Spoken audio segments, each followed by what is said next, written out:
দলকে সমর্থন করি, এটা তো আমার ভিতরে আছে ব্যক্তিগত ব্যাপার।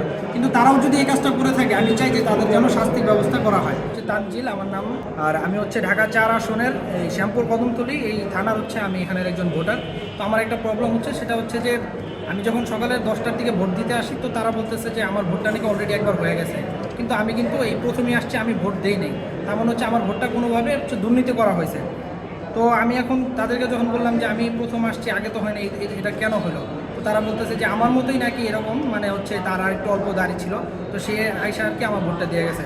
তো আমার এখন অভিযোগ হচ্ছে যে এত কিছুর পরে আমরা এই যে বিগত 1.5 বছর যে আমরা এই অন্যায়ের বিরুদ্ধে যে আমরা আন্দোলন করলাম, যেটাই হোক, তো তার পরবর্তীতে সময় এতজন পোলিংয়ে দায়িত্ব থাকা সত্ত্বেও কীভাবে আমার ভোটটা হচ্ছে আরেকজন দিয়ে যায়, এর হচ্ছে আমার একটা অভিযোগ। এবং আমি মিডিয়া হোক বা যারা প্রশাসন আছে, আমার হচ্ছে অভিযোগ যে তারা যেন এটার একটা ব্যবস্থা নেয়। এখানে কিন্তু সিসি ক্যামেরা অলরেডি দেওয়া আছে, তো আমি চাই যে সিসি ক্যামেরা যেন তদন্ত করে কে ভোট দিল এটা হচ্ছে একটা বিচারের ব্যবস্থা করা হয়। এবং আমি এটা চাই যে এটা যদি আমি যেই দলকে সমর্থন করি, এটা তো আমার ভিতরে আছে ব্যক্তিগত ব্যাপার। কিন্তু তারাও যদি এই কাজটা করে থাকে, আমি চাই যে তাদের যেন শাস্তির ব্যবস্থা করা হয়। আমি অন্যায়কে কোনোভাবেই প্রশ্রয় দিতে চাই না।